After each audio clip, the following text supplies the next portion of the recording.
Hello friends, welcome back to my channel cools paradise. তোমরা সবাই কেমন আছো? আশা করি সবাই ভালো আছো। আমি তো খুব ভালো আছি। আমি কিছুদিন আগে বর্গভীমা মন্দির গিয়েছিলাম আর তার কিছু ভিডিও শেয়ার করার জন্য চলে এলাম। ফার্স্টে আমি গিয়েছিলাম বর্গভীমা মন্দিরের পাশে অবস্থিত এই বজরংবলীর মন্দিরে, আর পাশে রয়েছে এই সুন্দর শিব ঠাকুরের মন্দিরটি। ওখানে পুজো দেওয়া কমপ্লিটের পর গিয়েছিলাম মা বর্গভীমার মন্দিরে। তাড়াতাড়ি করে সব পুজো কমপ্লিট করার পর বর্গভীমা মন্দিরের অপোজিটে অবস্থিত শ্রী জগন্নাথ রাজভোগে চলে গেলাম, কারণ ওখানে সব রকম নিরামিষ পদ পাওয়া যায়। চলো তোমাদের সাথে মেনু কার্ডটা আমি শেয়ার করলাম।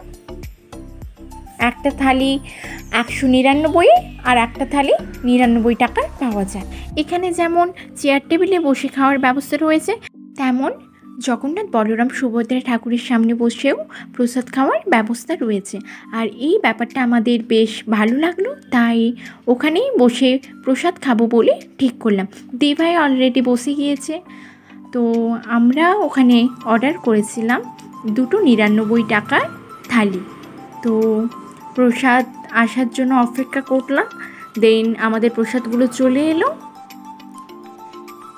আর এখানে প্রসাদ প্যাকিং করে বাড়ি নিয়ে আসার ব্যবস্থাও রয়েছে, তাই 2 থালি আমরা প্যাকিং করে বাড়িও নিয়ে চলে এসেছিলাম মা বাবার জন্য। তারপরে আমরা প্রসাদ খাওয়ার পর ডিরেক্ট বাড়ি চলে গেলাম। অ্যান্ড ভিডিওটা এখানেই এন্ড করলাম। আর ভিডিওটা যদি ভালো লেগে থাকে তাহলে অবশ্যই একটি লাইক, কমেন্ট, শেয়ার করে দিও। See you in the next video.